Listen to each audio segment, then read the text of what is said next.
방금 인사받은 한국은행 경제통계국의 이동원 차장입니다. 먼저 두 가지 좀 죄송하다는 말씀을 드리고 시작하겠습니다. 첫 번째는 이 강의를 하기로 한 다음에 갑자기 감기가 걸렸습니다. 그래서 원래 목소리가 좋지도 않은데 더 나빠졌습니다. 죄송하고요.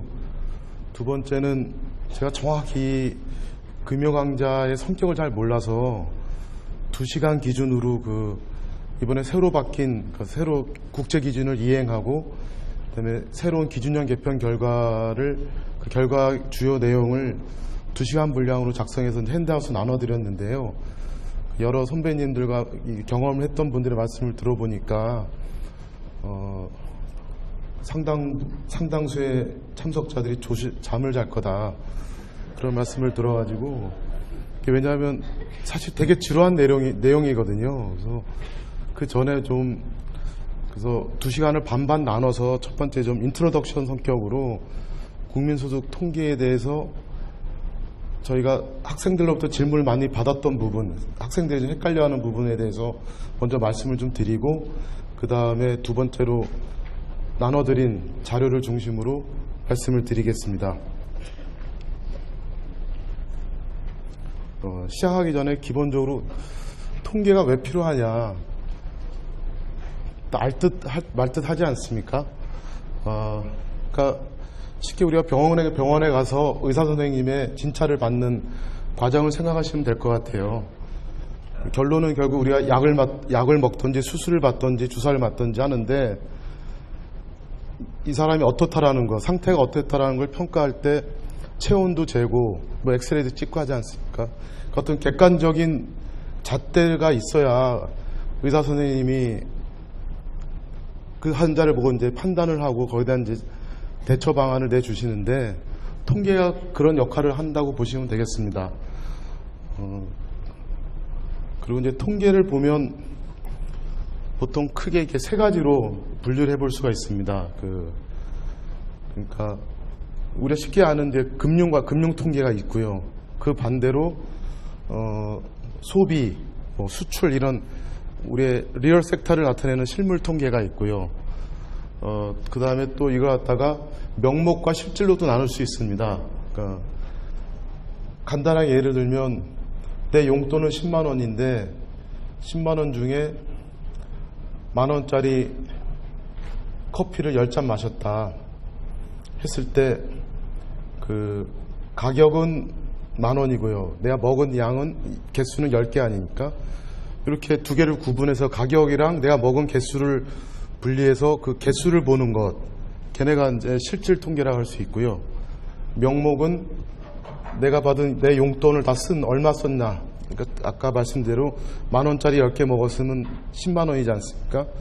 그 전체 그 가격과 물량을 곱한 그러니까 곱한 이 부분을 보는 부분, 그거 이제 명목이라 할 수 있는데요.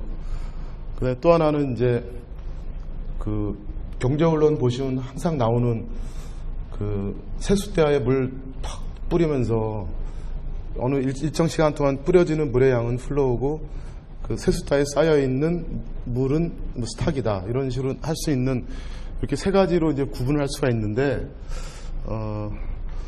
여기서 이제 일단 국민소득 저희가 지금 하고 있는 게 국민소득 GDP 관련이니까 GDP는 이 세 가지 기준에 어디에 해당될까요? 첫 번째 기준 실물과 금융에서 어디에 해당될 것 같습니까?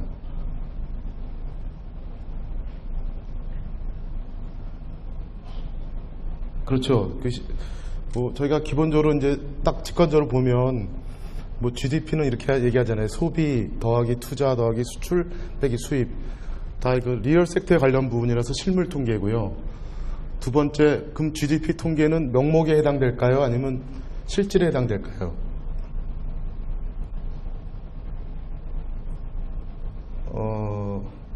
아리까리 하시죠. 예. GDP 통계는 둘 다 해당됩니다. 예를 들어서 아까 그 가격과 내가 먹은 개수를 나눠서 구분해 볼 때 개수에 계속 증가율을 본다, 개수가 어떻게 흘러가는 걸 본다 할 때는 실물 통계인데, 예를 들면 그런 게 있습니다. 경제 성장률 같은 경우는 가격의 움직임을 제거하고 이제 그 개수의 움직임만 보는 거거든요. 이럴 때는 GDP 통계와 실질 통계가 되는데요. 반면에 우리가 많이 알고 있는 요즘 최고 이슈 중에 하나인데 우리나라 전체 국민소득이 뭐 3만 달러에 가까이 와 있다 할 때 그 국민소득은 좀 전에 말씀드린 P 곱하기 Q 가격과 물량을 다 곱한 명목 통계입니다. 그럼 세 번째로 그 GDP는 플로우일까요? 스탁일까요?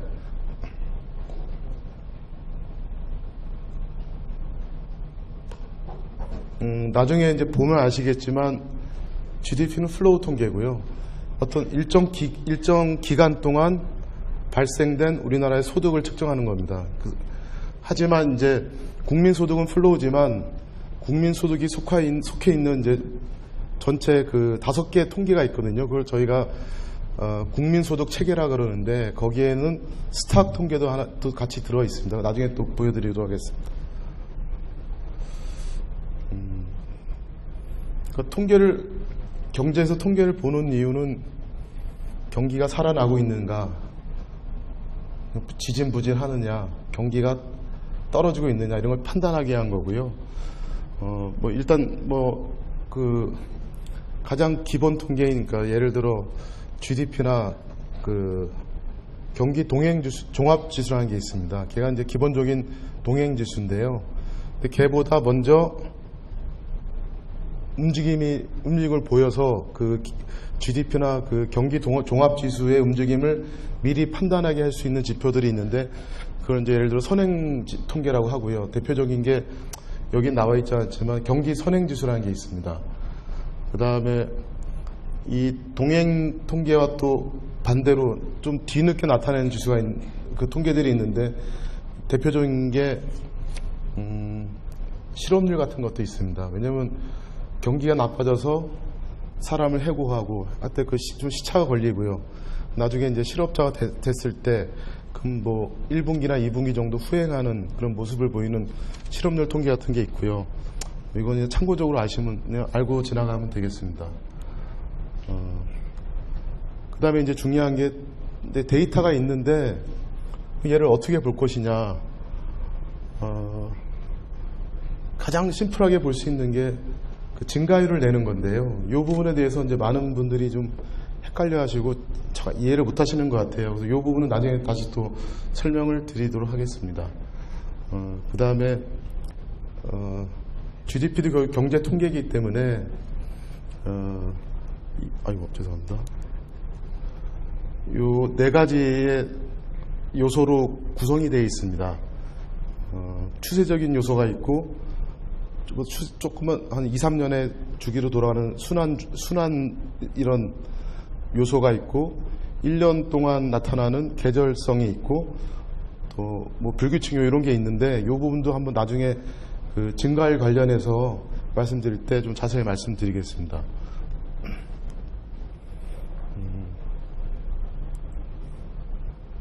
그러니까 좀 전에 말씀드렸지만 저희가 주로 지금 말씀드릴 건 국민소득인데 국민소득은 그 국민계정 내셔널 어카운트라는 어떤 시스템이 있는데요. 그 중에 5개의 주 통계가 있습니다. 그 중에 하나고요. 그래서 결국 이제 보는 관점은 좀 다르지만 기본적으로 볼 수 있는 게 뭐냐면 하여튼 여러 경제 주체가 있고 여러 활동들이 있는데 이 활동들을 어떤 기준에 따라서 그걸 정확하게 이제 보여주는 이제 통계표라 할 수 있고요. 이게 마치 이제 기업 회계가 있듯이 그러니까 이건 국가 전체 회계라고 보시면 되겠습니다.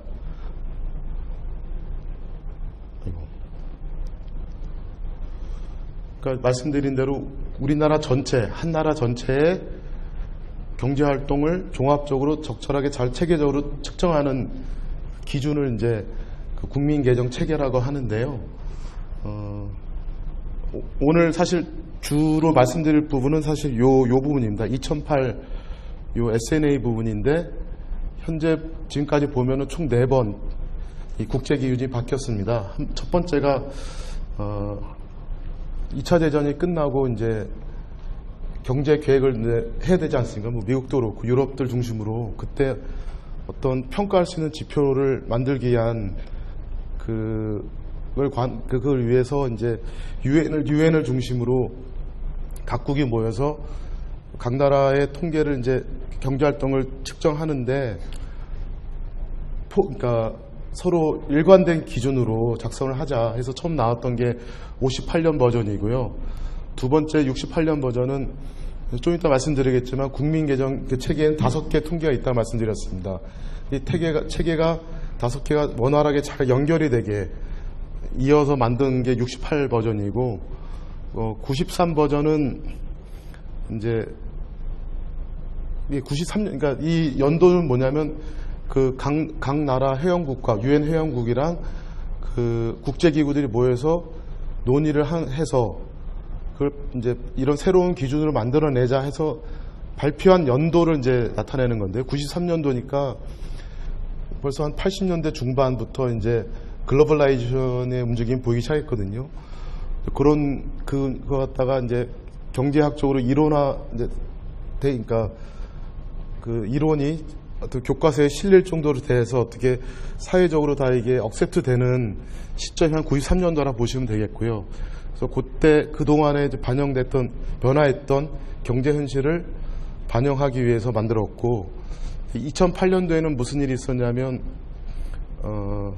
사실 이제 말은 이렇게 썼지만 핵심은 두 가지입니다. 이제 글로벌 프로덕션 이제 기업들이 다국적 기업들이 생기면서 한 나라 국경 안에서 이제 생산을 하는 건 아니었고 이제 뭐 선진국이 후진국에 가서 뭐 이렇게 활동을 하지 않습니까? 그래서 국경을 넘어가는 그 생산 활동에 대한 그걸 어떻게 잡을 것이냐. 근데 또 하나가 나중에 말씀드리겠지만 그 연구개발 R&D라는 부분을 어떻게 잡을 것이냐. 이런 이제 두 가지 큰 핵심을 갖고 새로 이제 개편을 했습니다. 그래서 이게 네 번 정도 바뀌었다고 생각하시면 되겠고요. 그러니까 한국은행도 이제 그거에 맞춰서 이제 열심히 국민소득 통계를 만들기 시작했는데요. 처음에 57년에 그 전에는 뭐 지금의 뭐 기재부, 한국은행 뭐 여러 기관에서 만들고 있었어요.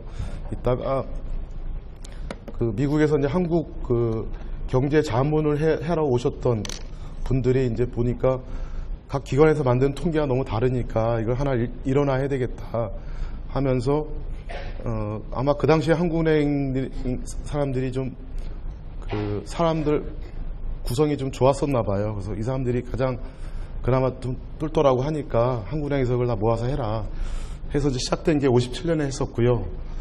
그래서 그 말씀드린 아까 그 53, 68, 93 이런 그 SNA 그 국제 규정이 바뀔 때마다 계속 이제 거기에 맞춰서 작업을 해왔고 결국 이제 올해 2014년에 2010년 이제 기준년 개편을 하면서 새로운 국제 기준을 이제 이행했습니다.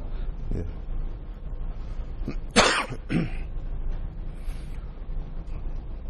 아까 말씀드렸지만 국민 계정이라는 게 결국 기업회계랑 비슷한 거다. 다만 그 작성하는 그 대상이 기업이 아니라 국가 전체라는 걸 말씀드렸는데요. 그 국민 계정에는 총 위와 같이 5개 통계가 있습니다. 국민소득이 있고요. 산업연관표가 있고 자금순환, 국제수지, 국민 BS, 대차제절표가 있습니다. 위에 4가지는 다 아까 말씀드린 플로우 통계고요. 그 다음에 국민소득 산업연관표는 실물 통계. 그 다음에 국제수지랑 자금순환은 실물과 금융이 섞여 있는 통계고, 국민 대차제절표는 스탁 통계입니다. 그리고 이제 그 기업 회계에서 해당되는 걸 한번 이렇게 해보시면 얘가 어떤 걸 대충 뜻하는가를 대충은 알 수 있으실 것 같습니다. 그럼 이제 5개 국민계정 통계가 있는데 이 안에 또 어떻게 구성되어 있냐면 뭐 생산, 소득, 자본, 금융, 국외거래, 제차제절표 계정이 있는데요. 생산 계정은 쉽게 생각하면 우리나라 아실 건데 생산 GDP 있잖아요. 그러니까 산업별 GDP 생각하시면 되고요. 그다음에 소득 계정은 저희 쪽에서 말하는 생산, 지출, 분배, 국민소득 그 세 개 중에 분배, 국민소득 아니면 또 소득, GDP 쪽을 생각하시면 되고, 자본 계정은 자본 축적 관련입니다. 그러니까 투자가 어떻게 변했는지, 근데 요거는 이제 저희가 분기별로 발표는 못 하고 있고 연간으로 하고 있는데요. 그 다음에 금융 계정은 사실 금융과 실물은 명목으로 봤을 때 금액은 같고 부호는 반대입니다. 그러니까 제가 만약에 10,000원짜리 주고 뭘 샀을 때 돈은 저에서 상대방으로 흘러가지만 실물은 반대로 상대방에서 저한테 들어오는 거 아닙니까? 그래서 똑같은 내용인데 이거 갖다가 이제 금융 쪽에서 한번 본 거고요. 국외거래 계정은 여러분이 아시는 그 경상수지, 뭐 국제수지 이걸 생각하시면 되고요. 대차 대조표는 이 나머지는 다 플로우 통계지만 얘는 스탁입니다. 그래서 나중에도 이제 말씀드리겠지만 이번 2008 SNA를 저희가 이행하면서 스탁 통계와 플로우 통계를 유기적으로 잘 연결했다. 이런 걸 이제 말씀드릴 수가 있겠습니다. 이건 상식적으로 아실 텐데, 쿠즈네츠라는 사람이 이제 GDP를 개발했고요. 이 GDP 통계 때문에 대공황이나 2차 대전 이후에 경제 정책에 많은 주춧돌이 되었다. 그래서 21세기 최고의 발명품이라고 얘기하는 사람도 있었습니다. 그 다음에 여러분이 잘 아시는 폴 사무엘슨도 GDP라는 건 어떤 한 나라 경제의 종합적인 움직임을 보여주는 지표다라고 얘기를 했었고요. 미국 같은 경우는 이제 우리나라는 한국내에서 GDP 통계를 작성하지만 미국은 BEA라는 데서 합니다. 여기서도 이제 종합적이고 정확한 데이터를 공급함으로써 정책이나 경기 판단을 할 때 되게 중요하게 쓰였다라고 얘기하는 내용을 잠깐 실어드렸습니다.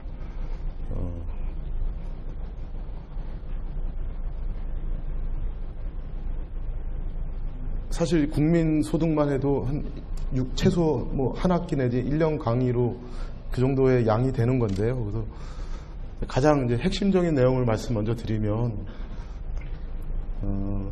큰 이제 총량 지표 중에 두 가지가 있는데, 하나가 그 GDP라는 게 있고 하나가 GNI라는 게 있습니다.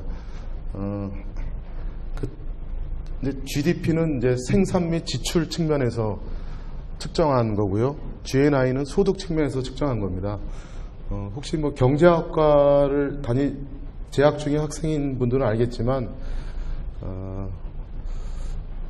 그러니까 생산과 지출 측면은 경제학에서, 미시경제에서 어떤 측면을 말씀하고 있냐면 그 생산물 시장을 얘기하고 있고요. 그 미시에서 보면 이제 소비 이론, 기업 이론하고 이제 중간에 가보면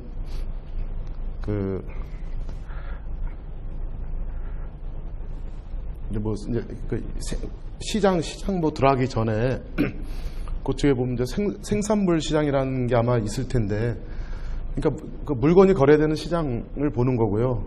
소득 측면은 그게 아니라 그 밑에 깔려있는 생산 요소 시장을 보는 겁니다. 결국 이제 그 미시경제에서 일반 균형 장기에 가면 그 생산 요소 시장의 합과 생산물 시장의 합과 그 물건을 생산하기 위해서 들어갔던 생산 그 금액 세 개가 일치하게 되는데, 알다시피 그게 이제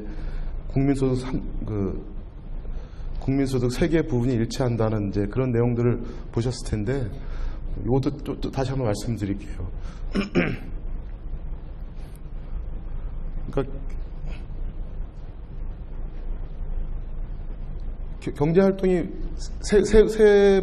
세 가지 측면에서 볼 수 있거든요. 말씀드린 대로 공장에서 물건을 만들어내면 그 물건을 누군가가 쓸 거고, 그 다음에 물건을 만들기 위해서 투입된 생산 요소, 자본과 노동이 있는데, 그 자본과 노동을 투입한 대가로 받은 임금이라든지 아니면 영업잉여라든지 기업 입장에서 그 세 개가 결국 합쳐놓으면 이제 서로 같다라는 가정하에 이제 GDP 통계를 만들게 되는데요.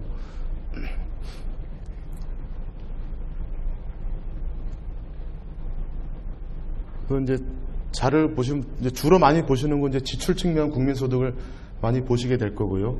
GDP는 소비 더하기 투자 더하기 수출 빼기 수입이고, 그걸 생산 측면에서 보면은 각 그 산업별 경제 활동별로 GDP가 나오는 거고, 이 활동을 다시 밑에서 들여다보면은 피용자 보수라는 건 노동에 대한 대가고요. 영업이익이라는 것은 기업 경영에 대한 대가고, 고정자본 소모라는 것은 K에 대한 대가입니다. 그래서 어떤 사람들은 영업이익과 고정자본 소모를 합쳐서 총영업이익이라고 하시는 분도 있고요. 네, 생산 및 수입세는 생산활동에 정부가 기여한 부분이라고 보시면 되고요. 그다음에 생산 및 수입세와 보조금 합쳐서, 그래서 두 개를 합쳐서 순 생산 및 수입세라고 부르기도 합니다. 그러니까 정부가 그 생산활동에 관련해서 세금 때리는 세금이라고 보시면 되겠습니다. 그 삼면등가의 법칙 아까 말씀드렸지만 생산, 지출, 분배 측면을 다 더해보면 같다. 근데 이게 정말 같은지도 다 나중에 다시 또 보여드릴게요. 그러니까 저희가 말하는 이제 이렇게 보시면 이제 처음에 여기 식이 하나 있는데요. 보통 우리 뭐 컵돌라 생산함수라는 거 많이 쓰잖아요. 그러니까 우리가 교과서에서 배우는 이 생산함수 부분이 생산 GDP라고 보시면 되고요. 얘를 실제 누가 얼마나 썼느냐, 이게 지출 GDP고, 그다음에 생산에 투입된 요소의 대가, 노동과 자본의 대가, 요게 이제 소득 GDP, 분배 GDP라고 보시면 되겠습니다. 그리고 이제 GDP라는 거는 크게 이제 보통은 두 가지로 구분하는데, 어떻게 측정을 하냐면 아까 말씀드린 그 P 곱하기 Q, 명목이, 우리가 순위 말하는 명목이라는 부분, 그게 이제 당해형 가격이라고 하는데요. 그렇게 측정하는 방법이 하나 있고, 두 번째는 우리가 뭐 실질 GDP, 실질 소득할 때 말하는 거 실질이라는 건데, 엄밀히 말하면 불변과 실질로 나눠지지만 그냥 두 개를 같은 걸로 혼용하기도 합니다. 그래서 보통 이 당해형 가격이라 하는 걸 명목이라 그러고요. 얘를 실질이라 그럽니다. 말씀드린 명목에서는 생산, 지출, 분배가 다 정확히 일치합니다. 이론적으로. 물론 현실 데이터는 좀 차이가 있을 수 있지만 이론적으로 일치하고요. 그 다음에 이 불변 가격은 뭐냐면 아까 가격의 변동을 완전히 제거하고 물량의 움직임만 보는 거. 근데 그 생산과 지출 측면에서는 이 측정이 가능합니다. 근데 반면에 분배에서 가면은 예를 들어 이런 거거든요. 내가 어느 기관으로부터 공짜로 100만 원을 받았어요.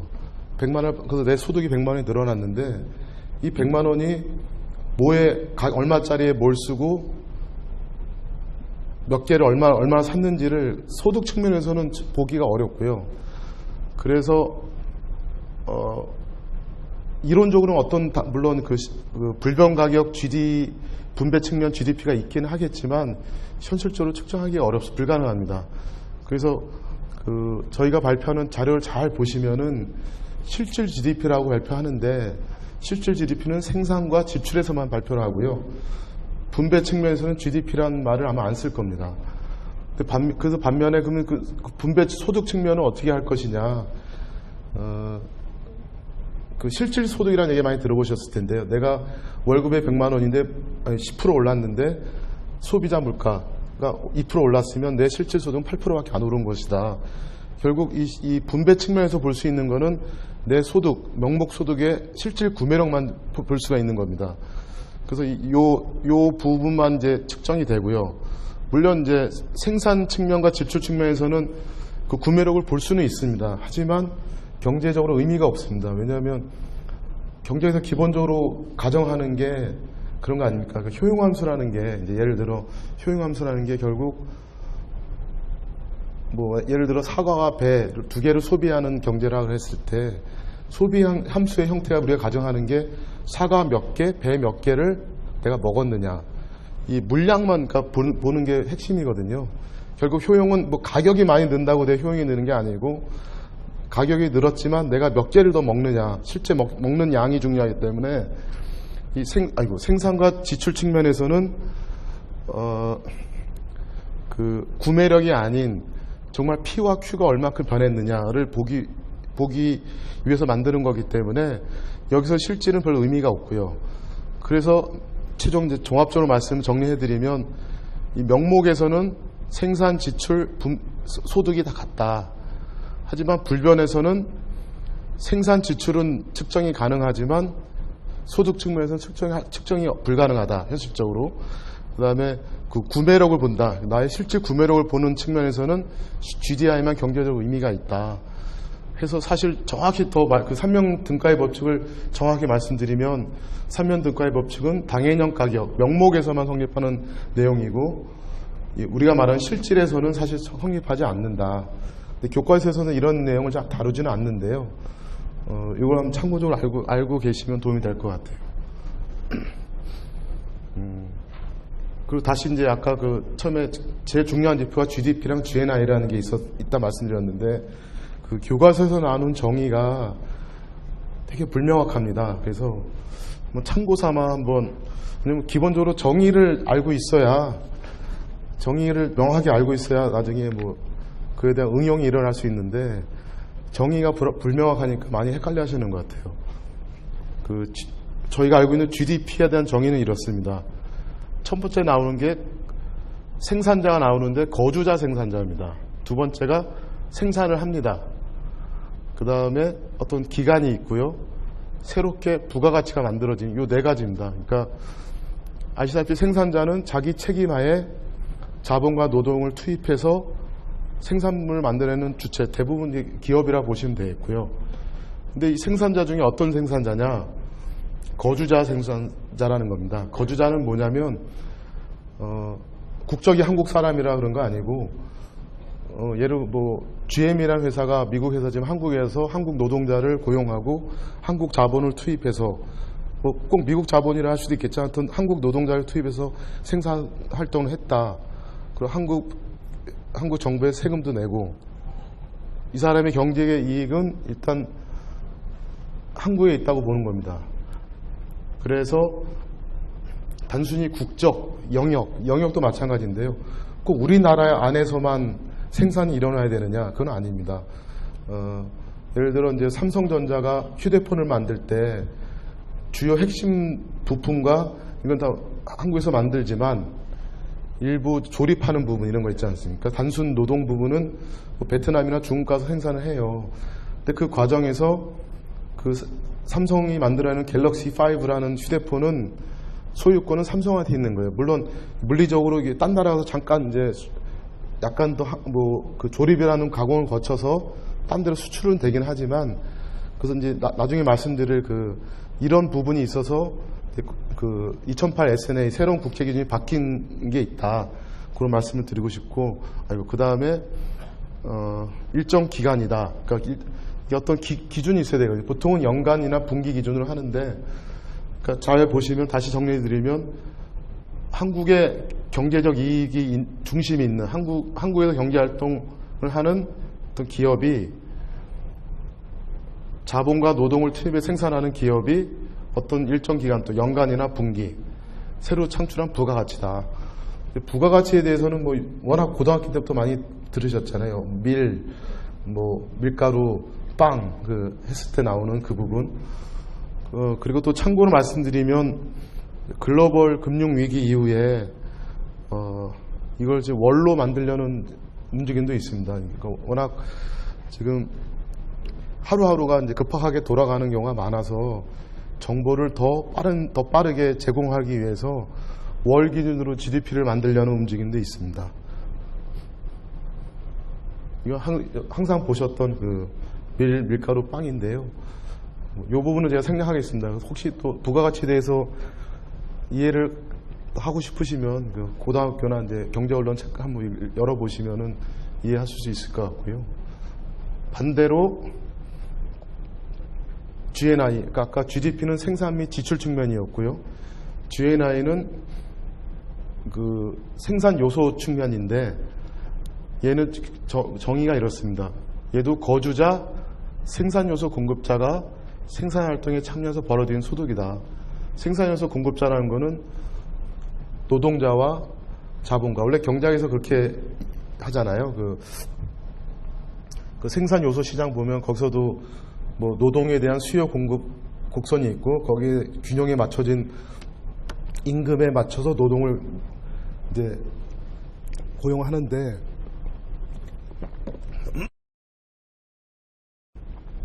그러니까 생산자가 L과 K를 빌려서 쓴다고 생각하시면 되겠고요. 그래서 GDP는 생산, 지출, 소득인데 요 GNI는 이 소득 측면이다. 추가로 뭐가 더 추가되냐면 우리나라 노동자가 단기간 동안 해외에 나가서 뭐 컨설팅을 해준다든지 장기간 뭐 일을 해주고 받는 돈들도 있어요. 근데 그게 이제 추가돼서 만드는데 그것까지 추가해서 이제 GNI를 만듭니다. 근데 사실 이 부분이 거의 뭐 대부분이고 얘는 거의 비중이 매우 작습니다.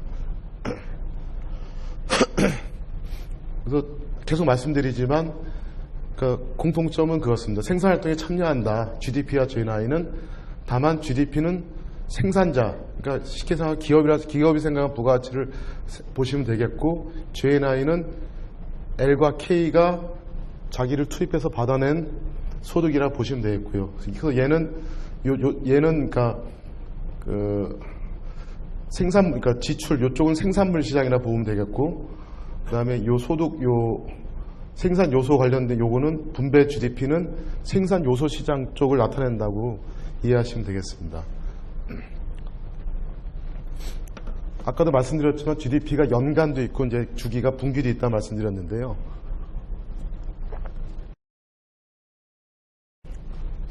아무래도 분기보다는 연간의 데이터가 더 많이 나오고 정확하게 나옵니다. 그래서 분기는 그래서 그 국민 계정의 모든 그 안에 있는 그 계정들이 다 작성되는 건 아니고요.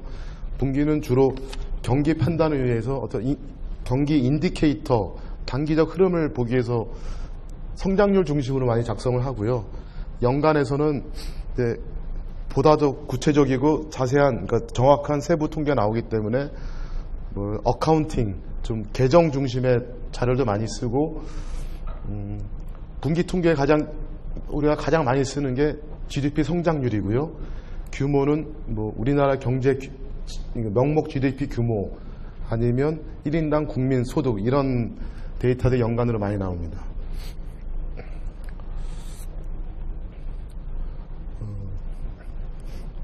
그러니까 이게 뭐 시험에 나오는 부분은 아닌데, 그러니까 아까도 말씀드렸지만 GDP 통계가 기본적으로 더 경기 흐름을 보기 위한 건데 가장 그걸 보기 위한 쉬운 방법이 증가율을 내는 건데요. 의외로 증가율 내달라고 전화 오는 학생들이 되게 많아요. 그래서 어쩔 때는 하루에 1시간 정도를 똑같은 질문에 답하는 경우도 있고요. 그래서 근데 생각보다 잘 모르시더라고요. 그래서 이 증가율 부분에서 잠깐 한번 설명을 드리겠습니다. 이제 아까 GDP가 연간 GDP가 있고 분기 GDP가 있다고 했는데 연간에서 계산되는 거는 이제 뭐 전년 대비 증가율, 전년 대비 성장률이라 부르는 게 있고 분기는 두 가지가 있습니다. 전년 동기비가 있고 정기비가 있는데 연간 성장률은 뭐 사실 식은 간단합니다. 예를 들어 2013년 성장률은 뭐냐? 2013년 실질 GDP에서 2012년 실질 GDP 금액을 뺀 그걸 갖다가 전년도 2012년 실질 GDP를 나눠서 곱하기 100 다 아는 내용인데도 불구하고 꼭 하루에 한 번씩 전화가 와요. 그래서 다시 한번 리마인드를 해드리고 싶었고요. 이거는 다 아실 거고 이제 두 번째 그래서 이제 보시면 우리나라 성장률을 이렇게 보면은 70년대는 뭐 10%, 15%까지 했던 성장률이 지금은 뭐 3%, 4% 정도 장기적으로 보면 성장률이 쭉 하락하고 있다. 이 부분은 이제 어떤 우리 경제에 충격이 왔던 부분들, 석유 파동, 그다음에 외환위기, 글로벌 위기 뭐 이럴 때 많이 좀 마이너스까지 떨어진 적이 성장률이 떨어진 적이 있었고요.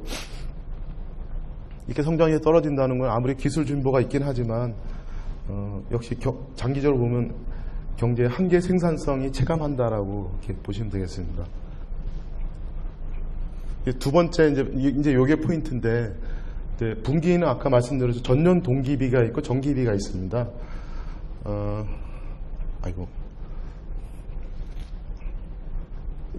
예를 들어 2013년 4분기에 전년 동기를 계산한다는 것은 4분기 금액과 2012년 4분기 금액을 비교해서 계산하는 겁니다. 이게 한 3.9% 정도 나왔었는데요. 사실 얘의 의미는 바로 뒤에 말씀드리겠지만, 사실은 전년 동기비는 분기 성장률은 아니고요, 연간 성장률입니다. 아까 좀 전에 보여드렸던 연간 성장률과 되게 밀접한 관계가 있는데요. 이렇게 보시면은 2013년 4분기다. 그럼 4분기고 얘는 2012년 4분기가 될 텐데요. 보시면 4분기를 3분기로 나눴고, 3분기를 2분기로 나눴고, 2분기를 1분기로 나눴고, 1분기를 전년도 4분기로 나눈 겁니다. 이게 식조 다 이렇게 캔슬아웃 돼가지고 남는 거는 올해 4분기와 전년도 4분기만 남아서 되는데, 보면 이 정기비 4개가 곱해진 형태입니다. 그러니까 정확히 말씀드리면 예를 들어 2013년 1분기 전년 동기비는 2012년 2분기에서 1분기의 정기비, 3분기에서 2분기 정기비, 4분기에서 3분기 정기비, 1분기에 4분기 이 정기비 4개를 곱한 거거든요. 그래서 얘는 엄밀히 말씀드리면 그러니까 분기 성장률은 아니고요. 앞서서 말씀드렸던 연간 성장률입니다. 이것도 조금 더 자세히 설명을 드릴게요. 정기비는 말씀드렸지만 요게 정기비입니다. 요거 하나씩. 지금 내 당해 분기와 바로 직전 분기를 해서 증가율을 계산하는 거. 이게 정기비인데,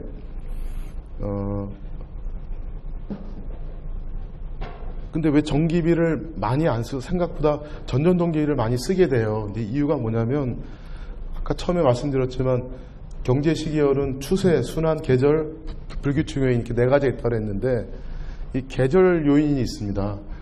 그 어떤 거냐면은 예를 들어 이런 겁니다. 작년에 쌀이 100만 톤이 생산됐는데요, 올해 1분기에 쌀이 생산이 안 돼요. 거의 그렇잖아요. 우리나라 보통 쌀이 3분기부터 한 10월부터 해가지고 10월 말부터 뭐 11월까지 생산이 되는데, 그리고 만약에 1분기에는 거의 뭐 1톤 정도 생산이 됐다 그러면 증가율이 1-100이잖아요.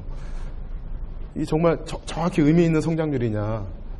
아니거든요. 예를 들어 이런 거 있죠. 이제 올해 설날이 1월에 있었습니다. 근데 내년은 1월에 설날이 1월에 없고 2월에 생겼어요. 그러면 내년 2월에, 그러니까 올해는 그러니까 설날이 1월에 있었고 내년에 2월에 있다 그러면 2월에 그러니까 전년 동월 대비 성장률을 내면 엄청난 마이너스가 나와요. 왜냐하면 설날이 있었기 때문에 그동안 며칠 쉬었잖아요. 그러니까 그 영업일수 효과라는 게 있잖아요. 전년도 1월에는, 그러니까 전년도 2월에는 28일 동안 다 일을 했는데 올해 2월에는 갑자기 설날이 들어와가지고 5일 놀았어요. 그래서 28일 중에 5일 일을 못해가지고 23일 일했거든요. 그러니까 23일 일했는데 그럼 과연 얘가 좋아진 거냐 나빠진 거냐를 볼 때, 그래서 그런 이제 문제가 있고, 이게 결국 이제 계절성이라는 건데, 이 계절성이 있기 때문에 상당수의 데이터를 전년 동기비 계산을 합니다. 우리나라 GDP도 보면 이렇게 톱니처럼 이렇게 되잖아요. 보통 1분기 떨어졌다, 2분기 좀 올라갔다, 3분기 떨어졌다, 4분기 많이 올라갔다, 이런 형태를 지는데, 이걸로 정기비 계산을 하면은 정확한 움직임을 측정하기 어렵습니다. 그래서 저희가 요 계절성을 제거해서, 어떤 나라는 불규칙 변동까지 제거해서 보는 나라가 있는데, 미국에서 만든 프로그램을 한국의 영업일수에 맞춰서 다시 좀 더 디벨롭 시킨 프로그램인데요. 이렇게 에세이를 하면은 아까 보시다시피 이 톱니바퀴 같이 흔들렸던 계열이 이렇게 부드러워집니다. 이런 이제 계절성이 없는 계열 갖고 전기비 계산을 하고요. 그 다음에 이제 보시면 또 전기비가 이제 장점이 있는 게 경기 판단을 좀 빨리 해줍니다. 예를 들어 어떤 이제 하나의 예제인데, GDP가 103이었고 1분기 때요. 2분기 때 100, 3분기 때 93, 4분기 때 90이었습니다. 근데 올해 1분기 때 92로 올라갔어요. 근데 전년 동기비를 내보면 92랑 103을 비교하는 거잖아요. 떨어졌어요. 그렇죠? 마이너스가 나와요. 그럼 2분기도 보면 98이었어요. 전년 동기비를 계산하면 여전히 마이너스예요. 하지만 전기비를 대하면 2.2% 플러스고 6.5% 플러스입니다. 3분기 가야 101과 103을 비교하니까 전년 동기비가 플러스가 나와요. 그러니까 물론 전년 동기비도 유용한데 전기비가 보면 그러니까 정책 수립자 입장에서 보면 뭔가 경기가 위로 턴을 했는데 동기비는 그걸 보여주는 부호가 2분기 후에 나타나고요. 전기비는 바로 먼저 한 1분기나 2분기 먼저 플러스 신호를 보여주기 때문에 그런 또 장점도 있습니다. 이건 일단 넘어가고요.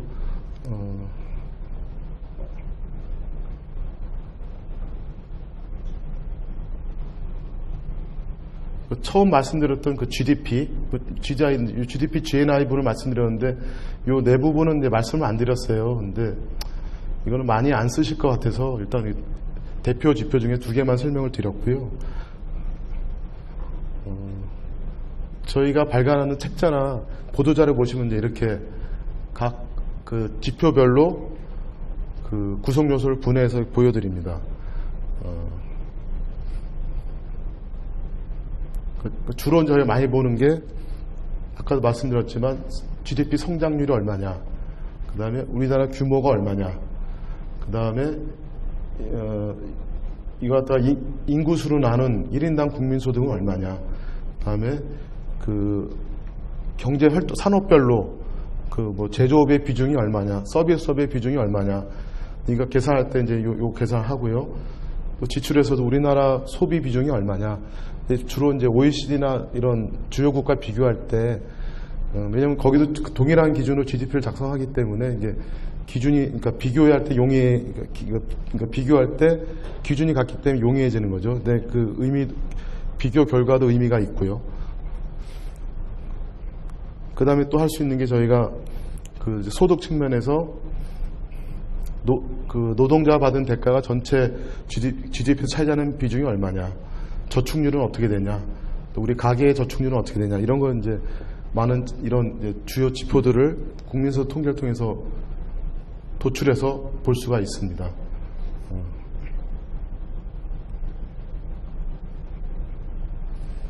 사실 이 관련 이제 책자를 저희가 그 홈페이지에 책자를 PDF 파일 올려놓고 있거든요. 그래서 혹시 뭐 관심 있으신 분들은 요 알기 쉬운 경제지표 해설, 그 다음에 우리나라의 국민계정 체계, 요 정도를 중심으로 좀 보시면 도움이 될 것 같고요. 이것도 이제 계속 이제 문제가 나오는 건데, 그 아까 말씀드렸죠. 명목과 실질을 잘 모르겠다. 그러니까 명목은 아까 그 10,000원짜리 10개 샀을 때, 근데 그 다음 해는 10,000원짜리를 10개 사다가 7개 샀다, 줄었다 했을 때 10개에서 7개를 계산하는 게 실질 부분이고요. 그 다음에 명목은 10,000원 곱하기 뭐 10,000원짜리 7개 곱한 그러니까 내가 실제 지불하는 금액의 움직임을 보는 거고요. 근데 말씀드렸지만 성장률은 실질로 봐야 되고, 그 다음에 뭐 저축률이나 아니면 우리나라 1인당 국민 소득이나 뭐 여타 뭐 산업 비중이나 이런 거는 명목 기준으로 보시면 되겠습니다. 그 다음에 그때 헷갈리는 전년 동기비와 전기비 얘기를 드렸고요. 그래서 저희가 아까 계절성을 제거한 계절 조정 계열과 계절성이 들어간 원계열 두 개 다 발표하고, 저희들 계산할 때 하는 원계열은 전년 분기 같은 경우는 전년 동기비로 계산해 드리고요. 계절 조정 계열은 정기비로 계산을 해 드립니다. 이 부분은 제가 생략하도록 하겠습니다. 지금 이제 다른 나라들도 그 새로운 국회 기준을 이행하고 있는데요. 그래서 약간 성장률이 달라질 수 있는데, 작년 같은 경우 대충 우리나라가 지금은 좀 달라질 수는 있겠지만 그래도 성장률 한 4등, 4위, 5위 정도 되고요. 근데 주로 이제 이거는 우리보다 못 사는 나라들보다는 떨어지지만, 우리보다 나름대로 국민소득이 높은 나라보다 성장률이 높은 편에 속합니다. 그 다음에 GDP 규모로는 한 15위 정도 되고요. 우리가 말하는 그 G1, G2를 측정할 때 GDP로만 측정하는데, 이 정도가 넘버 1, 2, 3가 됐고요. 네, 뭐 나머지 나라들은 이 정도 수준입니다. 1인당 주의 나이가 지금 미 달러화 기준으로 2013년도에 26,000달러가 되는데요. 뭐 순위가 중요한 건 아니고요. 이 수준을 보시면은 우리나라 어느 정도 수준인지 느낄 수 있으실 겁니다. 이거는 이제 주요국의 이제 가계 저축률 얘기인데, 우리나라가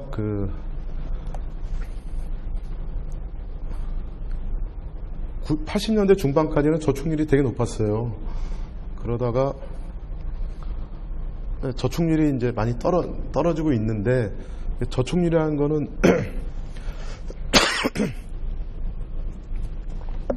경제가 계속 발전해 가면 저축률이 떨어지는 거는 기본적으로 맞아요. 왜냐하면 기본적으로 실질 금리가 과거보다는 떨어지고요. 단적으로 제가 초등학교 다닐 때 새마을문고에 1,000원을 넣으면 이자가 20% 가까이 받았거든요. 그래서 어린 마음에 돈만 생기면 새마을고 가고 그랬는데, 지금 뭐 은행에 돈 넣어봐야 3%도 못 받잖아요. 그러니까 금리가 떨어지니까 저축률이 당연히 떨어지고요. 그 다음에 돈을 빌릴 수 있는 그러니까 금융이 발달하니까 그 돈을 빌릴 수 있는 게 되게 쉬워졌어요.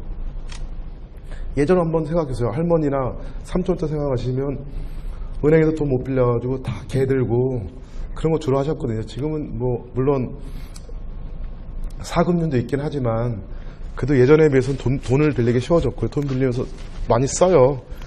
그러니까 기본적으로 그렇고. 그러니까 저축률이 떨어지는 건 맞는데 이제 너무 속도가 문제인 거죠. 너무 빨리 떨어지니까 최근에 문제이긴 한데.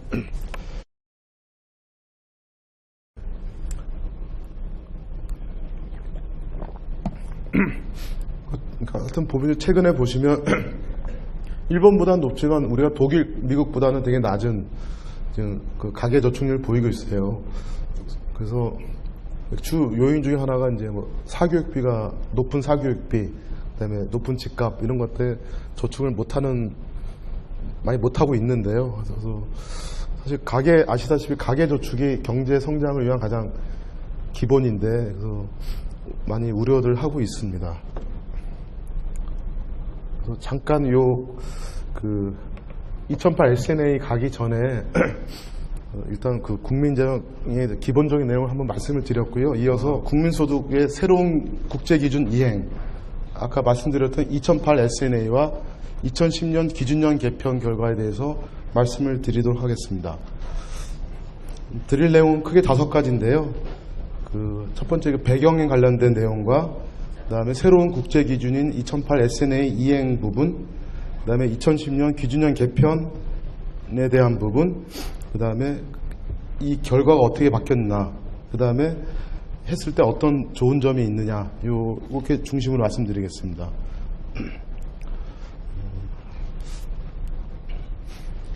그러니까 저희가 처음에 국제기준 이행한 부분이 2008 SNA인데요. 아까도 말씀드렸지만 2008년도에 그 전까지 논의됐던 결과를 국제기구, UN, OECD, 월드뱅크 등 해서 다 모여서 한 10년 전간 논의 결과를 드디어 이제 책으로 냈어요. 그게 이제 2008 SNA라는 부분인데요. 핵심은 이제 크게 두 가지입니다. 그 시험 문제 수능에 나왔던 R&D 부분, 연구개발 부분을 예전에는 비용으로 처리했었는데 얘를 비용이 아닌 부가가치로 처리했고요. 두 번째는 한 나라의 영역을 벗어나서 활동하는 그러다 글로벌 매뉴팩처링, 글로벌 프로덕션이라고 하는데 그 부분의 통계를 더 잡았습니다. 기준도 바꾸고요. 요게 이제 그 2008 SNA 관련 가장 큰 핵심이고, 요 작업을 어떻게 했냐면 한국은행은 5년마다 이제 기준형 개편 작업을 하는데요. 이유는 이제 통계가 보면 월 통계 있어요. 월, 분기, 연간. 그 다음에 5년에 한 번씩 나오는 센서스라는 게 있었습니다. 완전 그러니까 전수조사라고 할 수 있는데요. 5년에 한 번씩 나오는 센서스를 반영해서 그동안 이제 사용하지 못했던 자료를 보강해서 좀 더 정확한 성장률과 그 규모를 이제 계산하기 위해서 5년마다 개편 작업을 하는데, 저희가 보통 개편 작업을 할 때 이런 기준 변경을 같이 합니다. 왜냐하면 만약에 2008 SNL 이행하고 6개월 뒤에 또 개편을 하면 성장률이 2번 바뀌어요. 그러면 이용자가들이 헷갈려 하시기 때문에 5년에 한 번 이렇게 개편할 때 몰아서 이런 기준이 바뀌는 부분은 같이 하고 있습니다. 근데 올해 같은 경우는 이제 보통 개편을 이제 올해 지금 3월에 한번 발표를 했는데요. 그 계열은 2000년부터 2013년 계열을 발표했고요. 올 연말에 1953년부터 99년 계열을 다시 이제 작성해서 발표를 해 드립니다. 왜냐하면 너무 작업량이 많기 때문에 한 번에 다 못했습니다. 그래서 일반적으로 2번 정도 우리나라한테 나눠서 하고요. 이건 아까 말씀드렸던 그 SNA란 무엇이냐. 국가의 기업회계 기준이다. 그 다음에 5개가 있다. 그 다음에 4번 바뀌었다. 이렇게 아시면 될 것 같고요. 3번 바뀌었고요. 그 다음에 이제 이거는 이제 새로운 부분인데, 이제 기준형 개편은 뭐를 하는 거냐.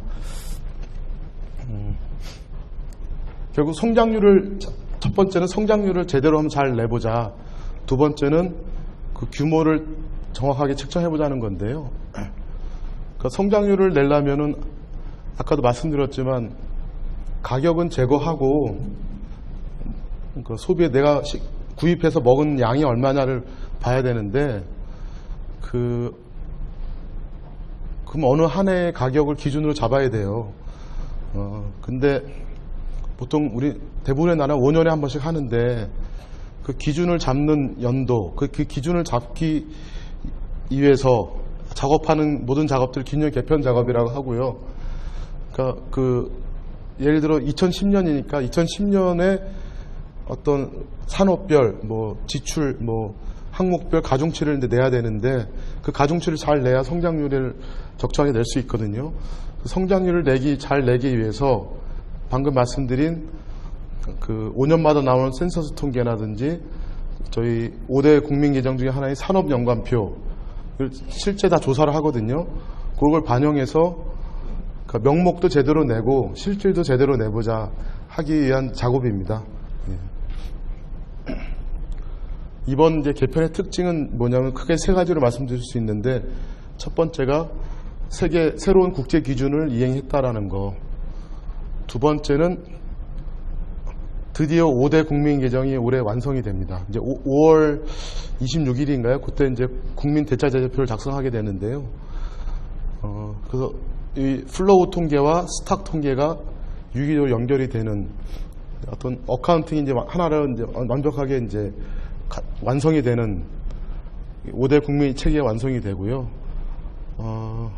통계 수요자들의 수요가 사실 저희가 53년부터 GDP를 냈었는데 85년부터 70년 이전은 작성을 안 했었습니다. 왜냐하면 좀 데이터도 없고 그래가지고 했었는데, 지금 최소한 53년까지는 다시 성장률을 내달라는 그 수요가 있었어요. 그래서 기존에는 70년부터 작성을 했었는데 올해 그 공표 시기열을 확장했습니다. 53년까지 이제 할 계획입니다. 단 이제 53년부터 59년까지는 연간 기준만 작성이 되고요. 60년부터 분기가 나올 예정입니다.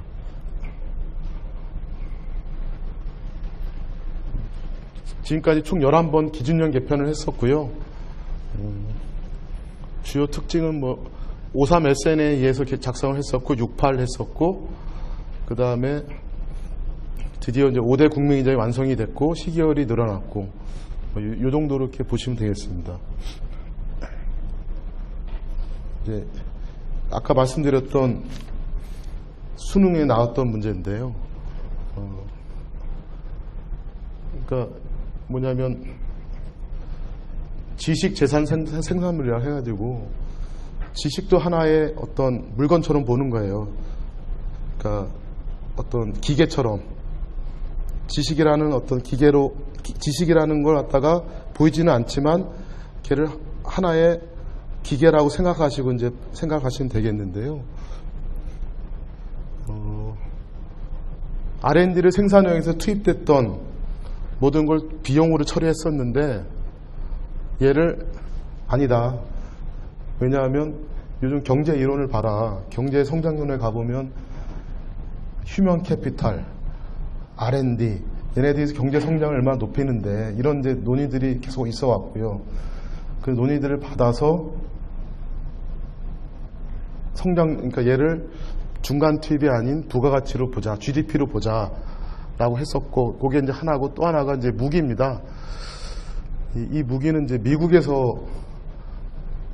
계속 요구를 해왔던 내용인데요. 사실 뭐 약간 논란이 있을 수는 있습니다. 근데 예를 들어 우리가 핵무기를 갖고 있다. 그래서 우리의 어떤 안위를 핵무기가 보장해준다. 무기가 했을 때 거기서 나오는 어떤, 거기서도 생산성, 그러니까 그러니까 무기를 만들어내는 그 무기에 들어갔던 비용이 단순히 비용이 아니고 앞으로 무기가 쓰일 동안 10년 동안 얘가 우리를 지켜준다. 우리의 어떤 뭐 이런 개념이 좀 들어가 있거든요. 근데 포인트는 뭐냐면, 그러니까 이게 R&D든 무기든 핵심은 올해뿐 아니라 앞으로 10년 동안, 뭐 15년 동안 우리나라의 생산성과 미래 소득을 늘려준다라고 이제 보는 거예요. 보기 때문에 얘를 비용이 아니고 GDP, 부가가치로 잡겠다로 한 겁니다. 그러니까 이제 쉽게 말씀드리면 R&D가 예전에는 중간 소비에 들어있던 게 여기서 일로 안 빼고 일로 들어간 거죠. 부가가치로. 그러니까 핵심이 뭐냐? 중간 소비와 투자를 구별하는 핵심은 당해 기간 이후에도 이익을 발생시키느냐 아니냐에 따라 이제 나눠지는데, 이익을 발생 못 시킨다 그러면 바로 비용으로 들어가는 거고요. 마치 원료비나 뭐 접대비, 광고 선전비 이렇게 들어가는 비용처럼 처리를 하는 거고, 아니다. 얘가 미래에 우리의 소득을 늘리는 데 기여를 한다고 판단이 되면 얘를 투자로, 부가가치로 잡는 겁니다. 그래서 이번에 부가가치로 잡았고요. 그러니까 쉬운 예로 설명을 드리면 비용으로 잡던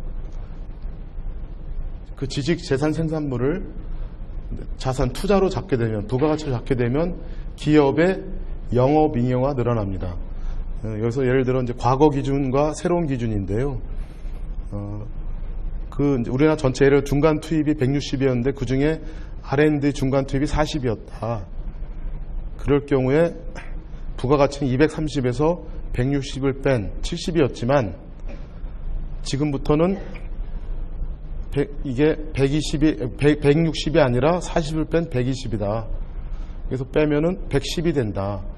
그런 얘기고, 실제 어디서 느냐면은 이게 다 이제 투자로 처리를 했기 때문에 기계처럼 영업잉여가 늘어나는 효과가 있고요. 그러니까 국민소득에서는, 지출에서는 투자가 늘어나게 됩니다. 근데 이거는 이제 기업 부분, 민간 부분의 얘기고, 정부 부분은 어떻게 되냐면, 사실 그 전에 저희가 지출 측면에서 보면 소비는 민간 소비와 정부 소비가 있고요. 투자도 민간 투자, 정부 투자가 있는데, 예를 들어 무기 같은 거 이런 거는 정부 소비에 잡혀있던 부분입니다. 정부 소비를 잡았던 부분을 투자로 바꿔준 겁니다. 그러니까 예를 들어 뭐 무기가 그전에는 100 정부 소비에 잡혀 있었던 걸 100에서 빼서 정부 투자에 100을 잡아주는 거니까 사실 그 시점에서는 GDP가 안 늘어나죠. 똑같죠. 근데 다만 투자가 늘어나면서 자본 스탁, 이제 그 기계 스탁이 생기고요. 스탁이 이번에 또 이제 저희가 이제 그 5대 국민기장 완성됐다 하면서 BS가 완성이 됐다 말씀을 드렸는데 이번에 사실 또 획기적으로 이제 저희가 발전시켰던 부분이 그 고정 자본 소모라는 부분인데요. 그러니까 얘는 어떻게 하냐면 스탁을 계산하고 그다음에 그 연령 함수, 뭐 어떤 되게 복잡하긴 합니다만 함수를 뭐 이 기계는 10년짜리다. 그래서 10년짜리를 갖다가 얘 감가상각 얼마. 그래서 왜냐면 이 기계가 한 10년 쓰인다고 가정했을 때 매년 발생시키는 소득이 있거든요.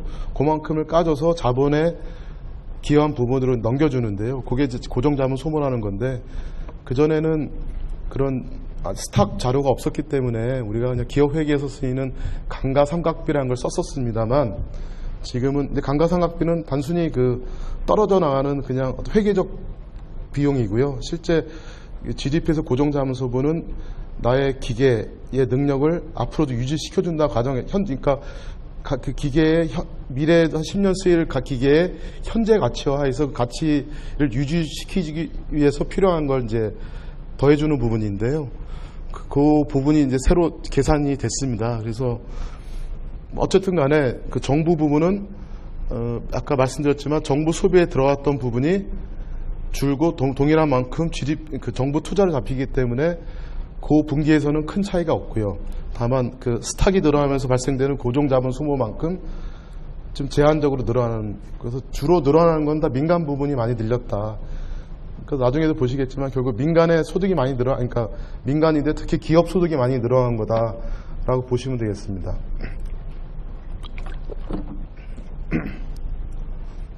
두 번째는 이제 아까 말씀드렸던 글로벌 매뉴팩처링 부분인데요. 크게 이제 글로벌 프로덕션에 두 가지가 있어요. 하나가 가공무역 있고 하나가 중개무역이 있는데 가공무역은 이런 거예요. 아까 말씀드린 삼성전자가 갤럭시 5를 그동안 몇 년간의 수조 원을 퍼부으면서 R&D를 투자해서 만들어냈어요. 부품도 다 만들어내고 반도체도 다 만들어내고 하고 삼성 뭐 옆에 있는 회사에서 LCD 그 화면도 만들어내고 다 만들어냈지만 우리가 비용이 비싸니까 뭐 베트남 가서 조립을 하는 거예요. 했을 때 그럼 일단은 통관해서 나가야 되잖아요. 그 물건들이. 예전에는 그걸 잡았어요. 수출로. 그 다음에 다시 조립해서 들어오잖아요. 그것도 수입으로 잡았어요. 근데 실제 아까도 말씀드렸지만 그 나간 그 부품들은 소유권이 삼성전자에 있지 베트남 공장에 있는 건 아닌데 예전에는 그 부분을 명확히 되어 있지 않아 가지고 그 통관에 그러니까 통관을 넘어가냐 안 넘어가냐 그 시점에 따라서 잡았었는데 이제는 그게 아니고 이제 소유권이 어느 시점에서 바뀌느냐, 그러니까 정말 실제 어느 시점에서 그 삼성 갤럭시가 수출이 되느냐 미국으로 그 시점을 잡아서 이제 계상을 하게 됐고요. 그게 이제 가공무역 관련이고 중개무역은 뭐 삼성물산이 예를 들어 골프채를 우리나라가 아닌 딴 데서 샀어요. 미국에서 뭐 하나 사서 마진을 붙여서 다시 딴 나라에 팔았어요. 우리나라에는 하나도 안 들어온, 하지만 실질적으로는 삼성물산이 사서 수출한 거랑 똑같은 건 내용이잖아요. 그래서 그 부분을 다시 저희가 이제 서베이를 해서 그 부분을 추가시켰습니다. 말씀드렸지만 이제 이게 가공무역에서 삼성전자가 부품을 중국에 넘겼어요. 예전에는 그리고 다시 부품이 한국에 들어왔어요.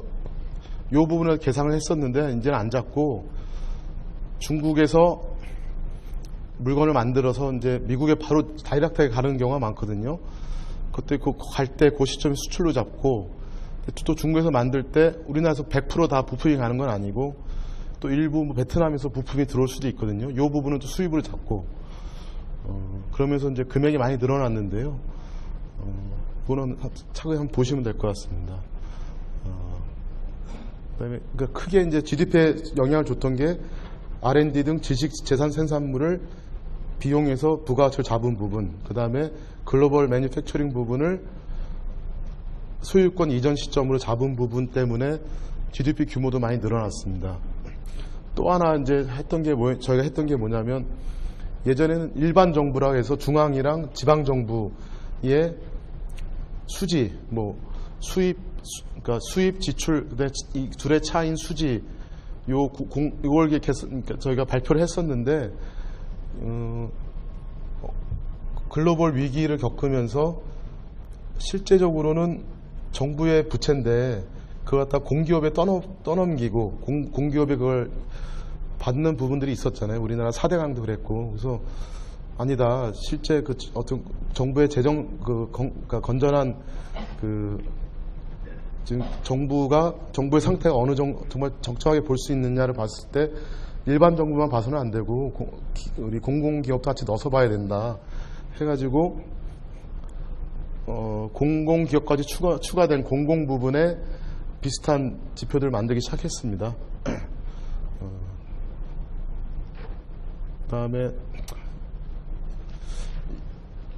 이건 좀 되게 어려운 부분이라서 넘어가긴 할 텐데 그림을 보여드릴게요. 이게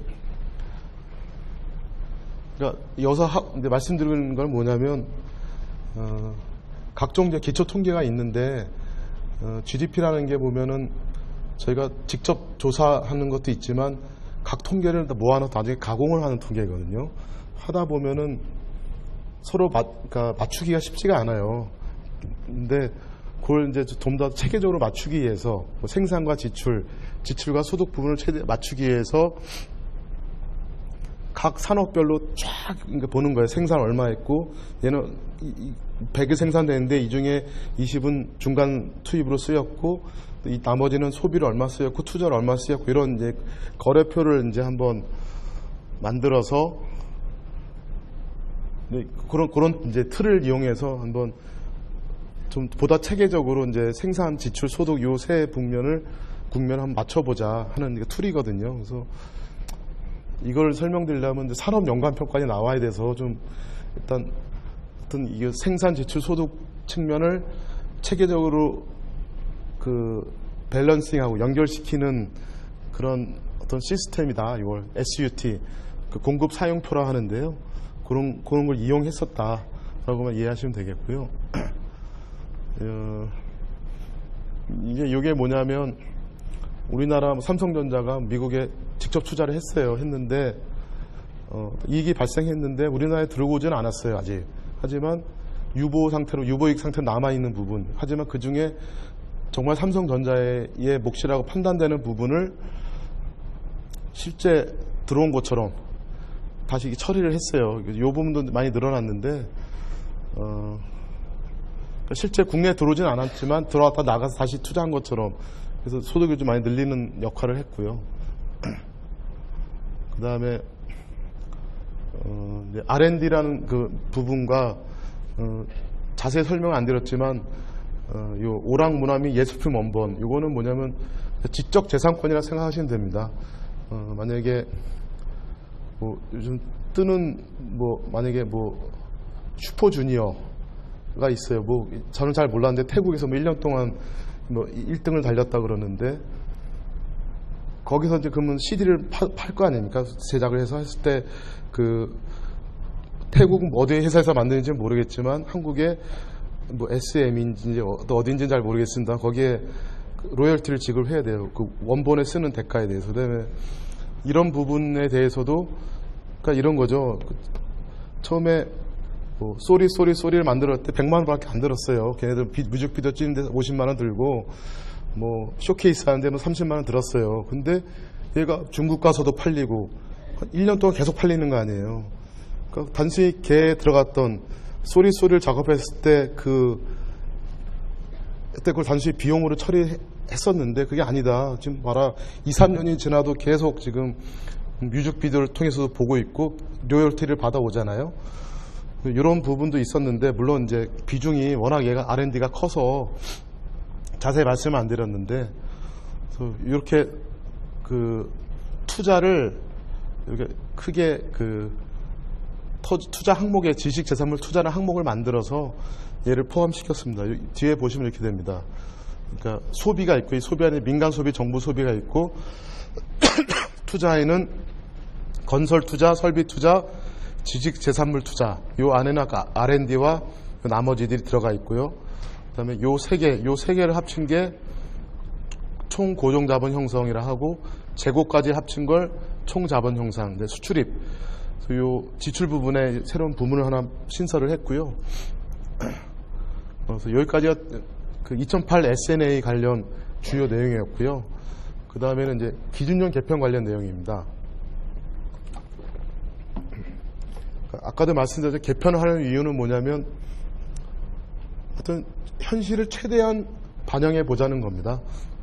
그래서 분기나 연간 때 우리가 쓸 수 없었던 더 정확한 통계들, 뭐 인구주택 총조사, 뭐 경제 총조사, 실측 산업 연관표 이런 것들을 다 반영을 해서 GDP 규모, 그다음에 그 생산 구조, 뭐 분배 구조 이런 걸 다시 한번 측정을 하고 그다음에 이걸 바탕으로 성장률도 다시 한번 제대로 더 정확하게 측정을 하기 위해서 하는 작업인데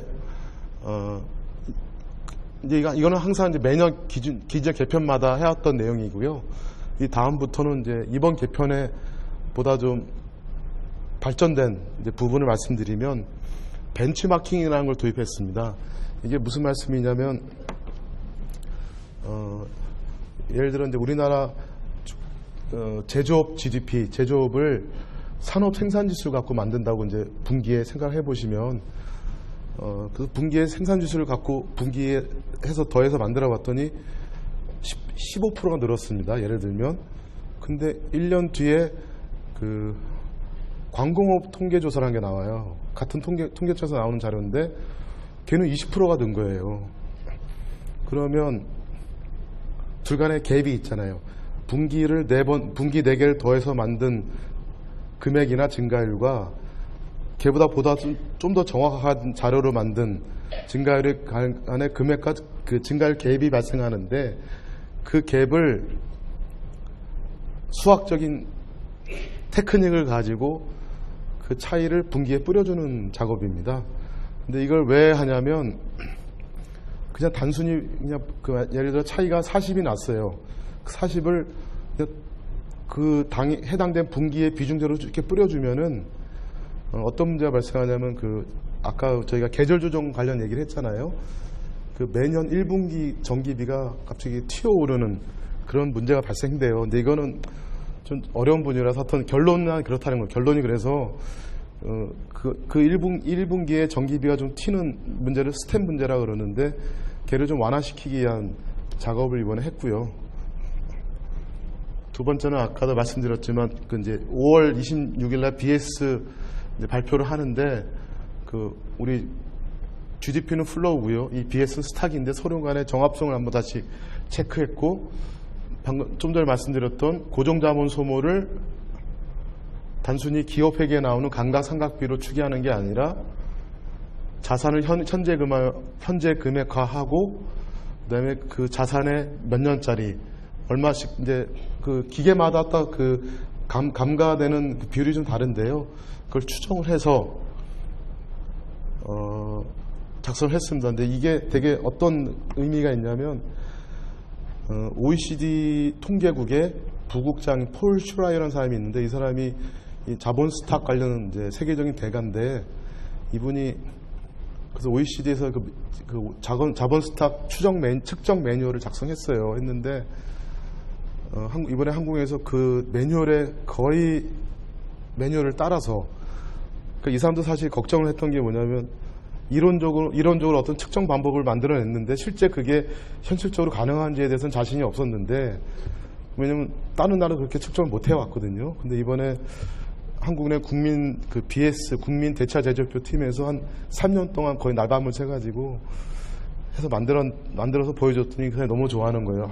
왜냐면 자기가 만들었던 그 측정 방법에 그대로 그걸 받아들여서 했더니 숫자 나오더라. 이 사람이 한 두세 번 불려서 발표 좀 해달라고 OECD. 그래서 그 사람들 몇 번 갔다 오기도 했습니다. 그래서 이제 아까 말씀드렸죠. 그 새로운 국제 기준은 R&D와 그 글로벌 매뉴팩처링 부분, 그다음에 재투자 수익 부분 이런 걸 반영했고, 기준형 개편 관련해서는 센서스 통계 반영했고, 그다음에 BS 때문에 고정자본 소모도 만들어냈고, 그다음에 저희 벤치마킹 기법을 도입해서 분기와 연간의 어떤 갭을 또 체계적으로 잘 이어놨고, 그래서 이런 걸 했는데, 그래서 근데 말은 어렵지만 결국 이제 이거 숫자를 보면 간단한데요. 그래서 나온 결론이 이렇습니다.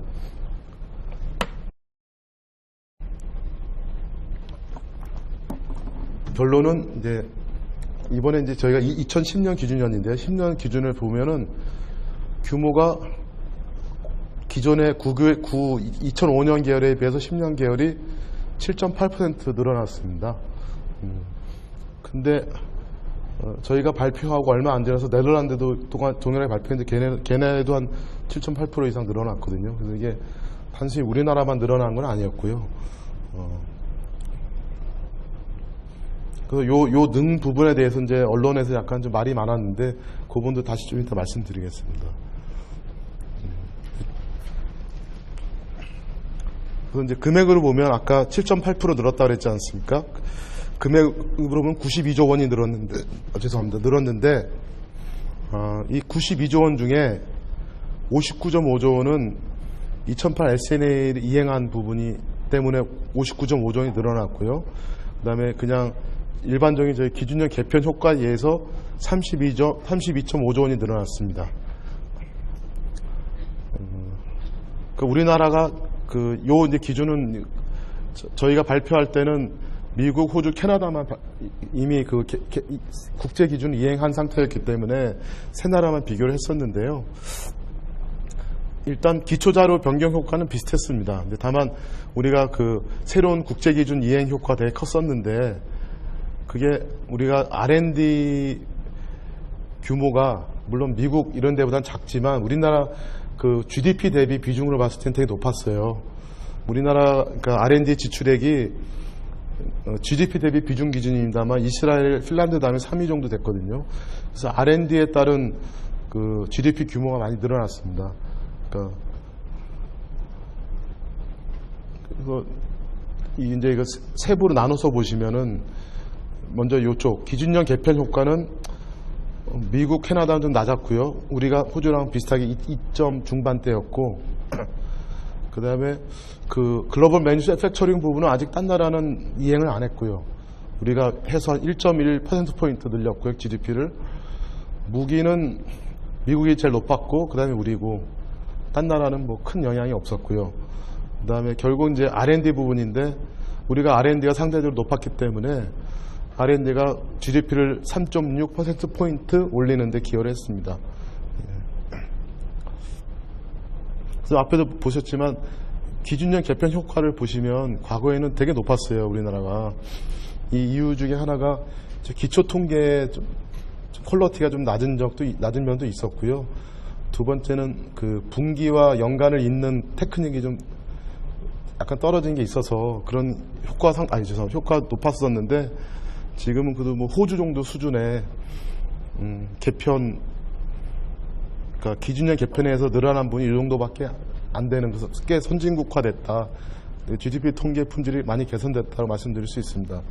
참고로 OECD 회원국에 터키라는 나라가 있는데 걔네는 기준형 개편을 하면 베이스업이 20%씩 늘어납니다. 그래서 OECD 담당자들이 걔네 통계를 신뢰 안 하는, 얘네 통계는 믿을 수가 없다. 그래서 이게 뭐 절대적 지표는 아니지만 그래도 한 나라 어떤 GDP 통계의 품질을 좀 평가할 수 있는 간접 지표라고 볼 수 있겠습니다.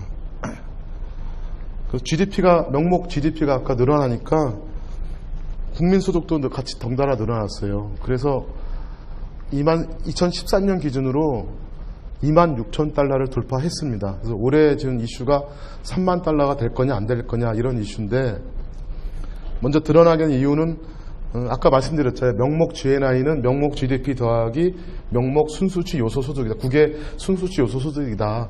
그래서 명목 GNI는 명목 GDP가 늘어났기 때문에 덩달아 늘어났고요.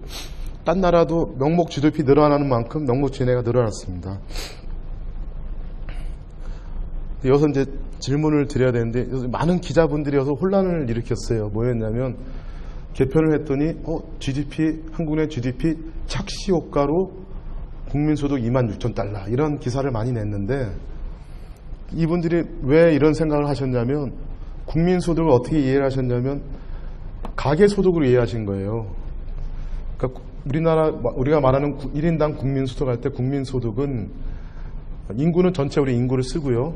국민소득은 가계, 기업, 정부 모든 경제 주체가 만들어낸 부가가치거든요.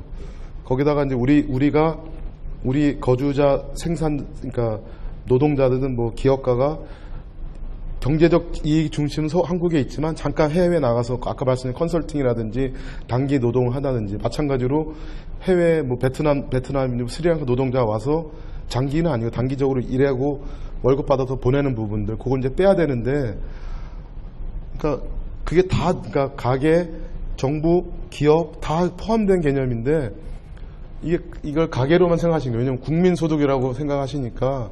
근데 그건 절대 아니고요.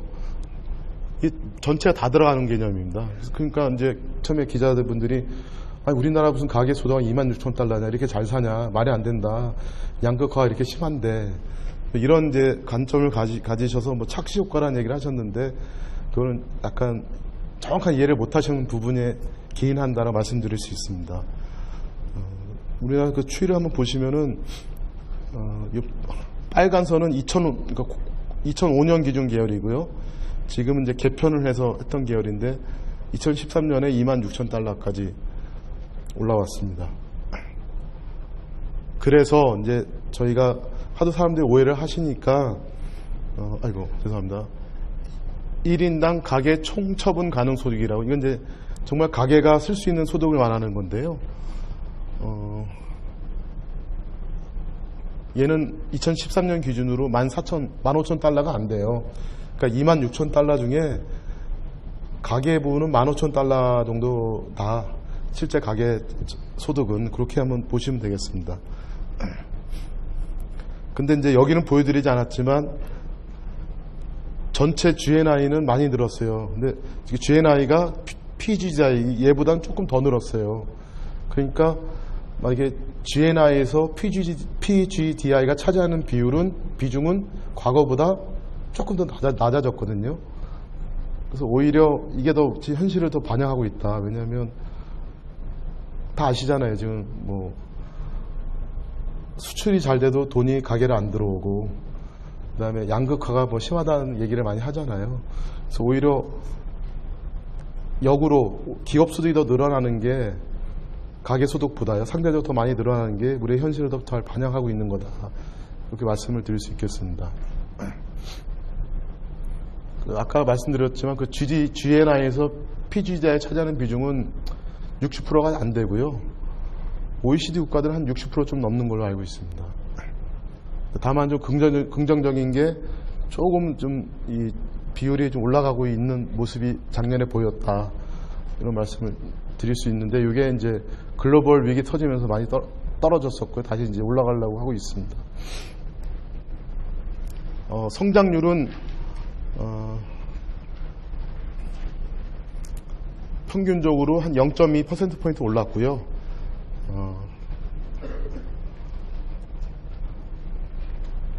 그 다음에 이것도 이제 글로벌 금융위기 이전과 이후로 보면, 이전에 한 평균적으로 4.9% 성장하다가 위기 이후로는 지금 3.1%로 많이 떨어졌다.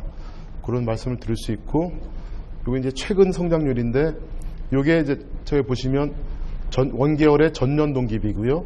이게 계절 조정 계열의 정기비입니다. 올해 1분기가 지금 3.9% 찍었습니다. 그래서 지금 4%를 넘느냐 안 넘느냐 이런 하여튼 이게 이제 주 관심사이기도 하고요. 두 번째가 위기 이후에 성장률이 1%를 많이 못 넘었어요. 0점대를 유지해서 되게 좀 경기는 회복하고 있는데 좀 완만하죠. 그래서 이게 아직 전체 경제 주체들이 느낄 만큼 체감할 만큼의 속도는 아니었던 것 같고요. 그래서 최근 들어서 좀 올라가고 있는 모습은 보입니다.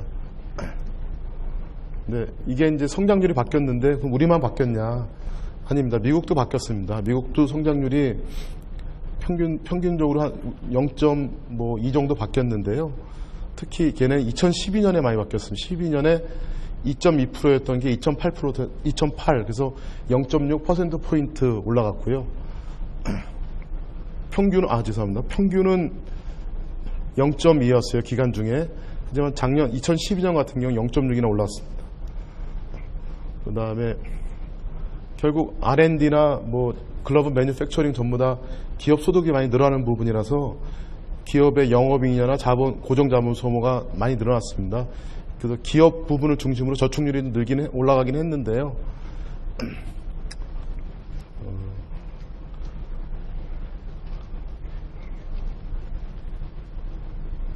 그리고 보시면 기업 부분의 저축률이 비중이 좀 높아졌다는 거 보실 수 있습니다. 미국도 마찬가지고요. 미국도 보시면 이 정도 갭을 유지하면서 2.4, 2.8, 2.9 정도의 갭을 유지하면서 올라갔고요. 우리나라 가계 저축률도 물론 구기준보다 조금 올라가긴 했지만 아직도 좀 상대적으로 낮은 수준이다라고 말씀을 드릴 수 있습니다. 그 다음에 주로 제조업의 그 대기업 중심으로 R&D 활동이 활발하기 때문에 그쪽 소득이 늘면서 제조업 비중이 좀 올라갔고요. 그 다음에 서비스업 비중은 이제 기준형 개편 효과. 왜냐하면 서비스라는 게 좀 비관측 부분, 관측되지 않는 부분들이 좀 많아서 그 부분들이 좀 반영되면서 올라갔습니다. 최근 흐름을 보면 제조업이 2003년도에 이렇게 떨어졌다가 최근에 많이 올라갔죠. 서비스업은 외환위기 전까지는 계속 올라갔다가 지금 다시 떨어진 상태고요. 그래서 이제 보면 지출 측면에서 보면 아까는 생산에서는 산업별로 봤던 거고 지출로 보면 우리나라가 전 세계 GDP 대비 R&D 비중이 3위 정도 된다 그랬잖아요. R&D 이를 중심으로 해서 지식, 재산물, 생산물 투자는 꾸준히 좀 올라가고 있고요. 건설 투자는 최근에 떨어졌다 올라가고 있고 아쉽지만 설비 투자 비중이 좀 많이 떨어지고 있습니다. 가계 저축률 떨어진 것과 설비 투자가 좀 안 되는 부분 때문에 우리나라의 뭐 잠재 성장률이 좀 낮아지는 거 아니냐 이런 좀 우려가 있습니다. 그리고 이제 마지막으로 개편을 했는데 도대체 뭐가 좋아지는 거냐 그 부분에서 말씀드리고 강의를 마치도록 하겠습니다. 첫 번째는 지금 2008 SN에 이행한 나라가 캐나다, 호주가 2012년도에 했었고요. 미국이 2013년 7월에 이행을 했습니다. 그 네 번째로 하는 거거든요. 그러니까 예전에는 딴 나라이 다 한 다음에 한 2, 3년 뒤에 따라다녔었는데 이제 그러지 않고 그래서 우리가 좀 빠르게 했다 하고 그 말씀드린 대로 그 자본 스탁, 그 국민 대차대조표를 OECD의 매뉴얼에 따라 완벽하게 구현해냈다. 그래서 그 BS를 만드는 나라가 별로 없어요. 아직 전 세계적으로. 그리고 또 완벽하게 매뉴얼에 따라 한 나라도 거의 손에 잡히는데 하여튼 우리나라 국민 계정 수준이 세계의 상당히 높은 수준으로 올라왔다라는 말씀을 드릴 수 있고요. 그래서 실제적으로 이제 한국은행 경제통계국장님 같은 경우는 지금 국제기구 활동을 2개를 하고 계시는데요. 하나가 AEG라고 유엔의 그 국민계정 최고 전문가들이 모여서 하는 회의입니다. 그러니까 AEG 멤버랑 국제기구 담당자들이 모여서 이제 최종 결정하고 이러는 되게 권위 있는 모임인데요. 거기에 참석하고 계시고요. 또 하나는 그 OECD에서 매년 그 국민 계정 관련 그 전문가 회의가 1년마다 한 번씩 개최되는데 거기에 그 모임을 그 회의를 운영하는 운영의 멤버시면서 직접 각 세션이 여러 가지 있을 거 아닙니까? 주제 그 몇 개 주제를 하나 맡으셔서 실제 그 회의를 주관하시기도 하고요. 국제적으로 되게 명성이 높으십니다. 그래서 그런 말씀을 드릴 수 있고, 두 번째가 말씀드렸지만 그 미국, 호주, 캐나다와 이미 이행한 나라들과 비교할 수 있는 같은 기준으로, 물론 이제 단점도 있죠. 후진국과 비교할 때 좀 어려진 면이 있기는 한데 우리의 목표는 위에 있는 나라들이니까. 그리고 이제 참고로 EU, 유럽 연합 그러니까 유럽 회원국들은 올해 9월 말까지 이걸 이행할 겁니다. 그래서 그러면 거의 OECD 회원국의 대부분 나라들과 같은 기준으로 비교를 할 수 있는 그런 상황이고요. 그 다음에 뭐 아까도 뭐 공급 사용표도 만들었고 BS도 만들었고 뭐 공공부문 계정도 만들었고 이제 이런 것도 있지만 더 이제 여기 쓰지는 않았지만 더 중요한 거는 이게 우리나라의 경제 실상을 더 반영하는 거다. 왜냐하면 자꾸 일본 언론에서는 이렇게 얘기하거든요. R&D 해서 성장률 올라갔네? 또 착시 효과. 하지만 그게 아니라, 그러니까 기업이 지금 우리나라 엄청나잖아요. 삼성전자도 그렇죠. 현대자동차도 그렇고 엄청난 돈을 지금 R&D에 투자하고 있고 실제 그 효과가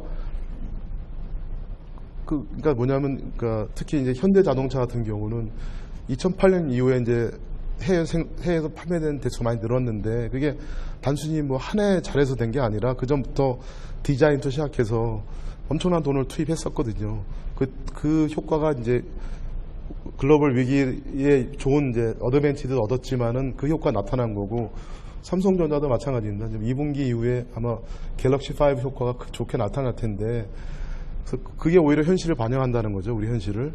그리고 아까 그래도 말씀드렸지만 국민소득에서 가계가 차지하는 비중이 낮아졌다. 이게 오히려 더 현실을 반영한다는 거죠. 그래서 오히려 가계소득을 늘리기 위한 정책을 이제 정부에서 펼쳐야 된다는 거. 이 말씀을 이제 마지막으로 드리면서 이게 단순히 뭐 통계 장난치는 게 아니고요. 우리나라 경제 현실을 더 반영하기 위해서 한 작업이고 작년 1년 동안 이 작업을 했었고요. 이제 올해 또 1년 동안 작업을 해서 올해 말에 이제 모든 시계열을 여러분께 발표해 드리도록 하겠습니다. 네, 감사합니다.